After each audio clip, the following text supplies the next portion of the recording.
Welcome to the Jill on Money Show. It's Friday, January 31st, and we are here trying to help you make better or at least more considered financial decisions. And this is the time of year where we do get a ton of input from you guys about, changes you think you want to make. It's sort of like still the beginning of the year. It's tax season. All those things are happening. And we know that sometimes during this period of time, you have very specific questions. So whether it's a question about taxes or maybe it's a question about you've figured out that you have plenty of money and you need to know how you're going to manage it better, whether you need a financial planner or not, anything like that, get in touch with us. Go to our website, jillonmoney.com. Click the Contact Us button, which is in the upper right-hand corner. And of course, if you'd like to join us on the air live, check the box. Mark does everything else. While you're on the website, don't forget to sign up for the free weekly newsletter. It comes out every single Friday. All of a sudden, Mark, it went back into my spam file. So now I got to start all over again. So if that happens to you, make sure that it's not in spam. All right. So let's go talk to listener Ben. He is on the line from Idaho. All right, Ben, what's going on? How can we help you out? Thanks, Jill. I appreciate you having me on. Sure. I'm 44 years old and I kind of want to be one of those, financial independents, possibly retire early. And so been looking at my numbers and just trying to figure out, if I'm on the right track to, potentially be able to go part-time at potentially 50 and maybe even retire by 55 so I can hopefully enjoy my early retirement years. Why? Do you hate your job? I like my job, but it's very physically demanding, and I worry that my body may give out, and I don't want that to happen. So I don't want that to happen for you either. Okay. Yeah. I don't want, it's always like when I have like white collar job folks, I'm like, do you hate it? But it's different with a physically demanding job or a teacher who's like on their feet all day and also sort of that emotional extra part of it, which is really tough. Let's see what we can do for you. So you're 44, you're working full time. Are you married? I am. And does your spouse work? Well, she doesn't work outside the home. She has a tougher job. She's raising the kids, but how old is she? She is 43. Okay. How many kids do you have? 2 boys. How old? One is 15 and one is almost 11. How much do you earn right now? It varies. It's roughly 150 to 180,000 per year, depending on the amount of call or things like that I have to take. Okay. And will you be entitled to any pension, Ben? I wish I could say yes, but unfortunately, no. That's all right. Listen, we suffer. Have you set aside some money in a retirement plan already? Yeah, I've got a fair amount, saved in different ventures. Okay. When I look, I can go into depth if you want, but yes, I love that. I like to do depth. First of all, let me just do one quick question. Have you saved money specifically for the kids for college? Let's keep that separate. Yeah, so I have saved money for each of my boys, and I have that separated out, and I have it not only in college funds, but I have a side business, so I actually pay them, and they have some Roth IRA money, hopefully giving them a step up from what I had when I was young. All right, how much is in college funds, and how much is in Roth for them? So college funds for my oldest is $58,000, and then in Roth and a UMTA account, he's got about another $38,000. So Great. He's got $97,000 total in college and different accounts. Do you think he will be going to private or public school? Public school. Okay. And the 11-year-old, how much is the total there? So he's got $42,000 in his college fund, and then total he's got about $70,000 with his UMTA and his Roth. All right. Now, that's for them. Now let's talk about you guys. Does your wife have any retirement holdings right now? Does she have an IRA or a Roth IRA? Yeah, so I kind of combined both of our IRA and Roth IRA stuff together. Great. So let's give me those numbers. So our traditional 403B IRA, SEP IRAs is 1.11 million. Okay, great. Congratulations. That's awesome. And traditional, 1.1 million. Got it. And then we have Roths combining 171,000. And then we have 457s that my wife had from a prior job with 27,000. And then we have 368,000 in brokerage. Wow, that's great. That's a lot of money you guys have saved. Do you guys own your own home? We do. We owe 56,000 left on that, so it will be paid off here in the next couple of years, which I'm looking forward to. And you're not going to move. You're happy where you are. The plan is to stay. Okay. How much is the house worth? Just shy of 600,000. Any other real estate? No other real estate. The only other that we have is we do have an HSA that has 55,000 in it. When you retire, would you be entitled to health insurance, or is that something you're going to have to actually pay for in the future? I will have to pay for it. So you said you sort of have a side hustle business. How much do you earn when you said 150 to 180? How much is the side hustle part of that? It varies from year to year. This past year, I was like 18,000. So it's usually somewhere in that $7,000 to $20,000 range. Okay. And is that what you're thinking you would continue? So if you said to me, okay, I'm good at 50 to go part-time, is that the amount of money you would make, or you think you'd get an actual part-time job? No, I would continue doing what I'm doing, but I would just cut back my hours, and it probably put me back to, about 100,000 for my overall compensation. Oh, okay. I got it. And then you'd keep doing the side hustle maybe, or not? As long as I can continue it to go, that would be the hope. So when you look at your spending, and I know you're saving a bunch of money, but the actual spending, what do you think you need to spend right now to live your life? Probably right around 6,000 a month is where I'm at. I'm hoping that will drop a little bit once the boys are no longer doing their competitive sports. Essentially, if for the next 6 years, right, you're 44, you keep socking away money in your retirement account. And are you putting money right now into a traditional or a Roth? What are you doing currently? So I just changed it this year. My CPA said I could change it. So I'm now doing 8% of my salary into a traditional 403B, 8% into a Roth 403B to try to start bumping up my Roth stuff. Okay. And then my hope is to, when I retire early, to be able to convert some of the traditional stuff to a Roth. Okay. When you look at sort of the, when you say the spending, it could go down. Let's just keep it at 6, okay? Let's for the heck of it, right?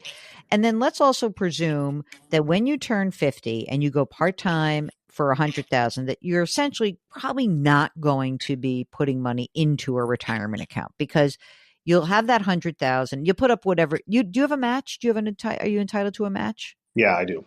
What percent must you put in to get your match? 6%. So let's say that maybe at age 50, you go down to 6%, just so that you don't have to touch your assets, right? You just live on what you earn from age 50 to 55. And then you're just putting 6% away. And then at 55, you now can start looking at taking some money out and supplementing whatever that, I don't know, maybe you do your side hustle or not, but then you're supplementing what you need, right? And so and you figure like 55 to 65, 67, you want to do Roth conversions. I don't know if you should do Roth conversions. Maybe you should just take the money out and live on it. If you only need $6,000 a month, okay, and you got a whole heck of a lot of money in your traditional already, like, you have $1 million, 1.11 million already, right? That's going to grow for, let's say that you really don't touch it for until you're 55 years old, right? So you have 10, 11 years here where you're just going to have that money grow. That traditional money is going to grow. Even if it doesn't grow by that much, even if we have a terrible 10 years in markets, it's going to grow. 2 million. 2 million, right? Mark? In 10 years. Yeah. Yeah. $2 million. You have that money. And then I think that's the money. Instead of converting, you would just pull that money out and live on it, and you'll be in it's today. I don't know what the tax brackets are going to be, but let's say we're going to pretend all the tax rates are exactly the same. You'd still be in your 22% tax bracket. You'd pull the money out of the traditional and you'd live on it. And you'd do that for, a bunch of years, 12 years. At age 67, your full retirement age, do you know what your Social Security benefit is? I don't. I should have looked it up, but I don't. That's all right. All right. But if we looked at your, I don't know, it's going to be a few $1,000s. So if you pull the money out of your traditional in those years, right? Again, 55 to 67, you're just living on, you say, hey, I give myself permission, instead of converting the money, I'm just going to live on it. I'm going to pay the tax anyway. live on it. And what we're trying to do is pull the money out of the traditional, pay the tax that's due so that as you move forward towards like your 70s, we're trying to get as much money out of those traditional accounts as we can, because of course there is going to be this thing called a required minimum distribution. So, one way to get around it is to convert the money. The other is just live on it and you'd be fine. Can he, what kind of account? Can he pull it out early without the penalty? Well, he'll be at 55. Right? Can we do the rule of 55? He's got a traditional. But is he still there working part-time in a reduced capacity? Well, he's there at age from 50 to 55. And we're saying at 55, he starts pulling the money out. Yeah, he's done. We're planning on, that's the question, right? Full retirement at 55. If not, it doesn't matter. If he keeps working. So Ben, if you were to just say like, hey, you know what? This $100,000 a year is awesome. I'm going to keep doing it. And you can just live on it. Then you might want to convert. But I mean, if our game plan is from 50 to 55, we just live on your part-time income, you fully retire at age 55, you leave your organization, you're pulling money out of your traditional, your wife can clean up that 457 plan also, she can just take the money out. You pull the money out of your traditional account. Let's say, again, in today's dollars, let's just say you're going to pull out $110,000, $100,000 a year. You pay the tax that's due on it and you live on it. And you're going to do that from age 55 to 67. So you almost, again, we don't know exactly what it's going to be worth, but let's say it is $2 million. You're going to like eat through half of your traditional account, which is fine. That's what it's there for. We're getting the money out. You live on it. You'll have your Roth. The money will keep growing in your Roth. You'll have your brokerage account. Money will keep growing. Whatever you're putting away for college is fine. But I don't think this is a problem. I think this is oddly doable. Even though you're not like a bazillionaire, you don't spend a lot of money. You have done an incredible job of accumulating assets. This amount of money should allow you to retire early, presuming you don't mess up on the expense side. If all of a sudden you're not spending $6,000 a month and it's $10,000 a month, then, in today's dollars, then it's not going to work. But it works at $6,000 a month. It really does. I thought you couldn't get into your traditional 403B till 59 and a half. Can you take it out at 55? You have something called the rule of 55. There's no tax penalty if you leave that job after you turn 55. I guess the year you turn 55 or later. To me, this is one of those things we don't like to talk about a lot. Do you know why? Because we don't want people to take their money out early. But you are you're planning on it because you want to get that money out and you've saved a lot of money in there. So this is the rule of 55. And here's the actual rule. If you turn 55 during the calendar year, you either lose or leave your job. You can begin taking distributions from your retirement account without paying the early withdrawal penalty, the 401k or the 403b. You can do this. Only your current jobs account, not your other account. Not your IRA, but your current jobs account. That's right. Okay, which the lion's share of the money is in that current jobs account. Exactly right. It does not apply to individual retirement accounts. You have to leave the money in your current 401k plan. Penalty-free distributions, baby. Perfect. All right. Again, the reason why people are like, why don't I know about this? Because people like me, we're old curmudgeons and we don't like you to necessarily get all the money out that you can. It's a little scary to people like me because we've heard people like drain their accounts and then all of a sudden they're 70 and they're broke. I don't think that's going to be you. I feel like Ben from Idaho really does have his blank together. Am I right to assume that, Ben? You're not going to blow through all your money. I sure hope not. I work too hard to save it. I don't want to blow through it and be poor at the end of my life. That's right. So what are you going to do in Idaho? Just ski your tush off? What's going to happen for those years?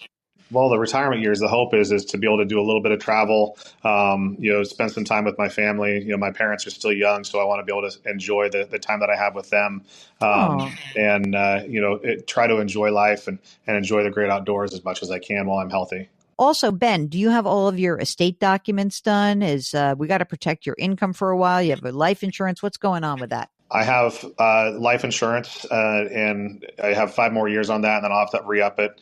I do have my estate documents, but they are on the older side. So that's on my list this year is I need to have them updated because my kids are starting to get a little bit older, and they were younger when I actually started those. Okay, well, let's do that. I don't necessarily think that you need a ton of life insurance, if you could buy it through your employer and just, again, you're really just trying to protect those years from 50 to 55, right? So that if something happened to you in those years, you'd want to be protected.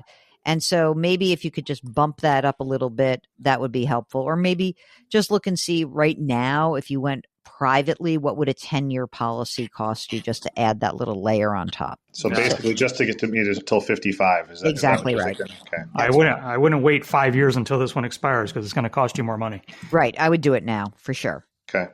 All right. So like a $500,000 policy right now, see what it costs just for the heck of it. $500,000 level term, 10 years. 44, you don't smoke or drink or do anything bad like that, right? I mean, you could drink, but you don't smoke, right? No smoking. Try to stay healthy.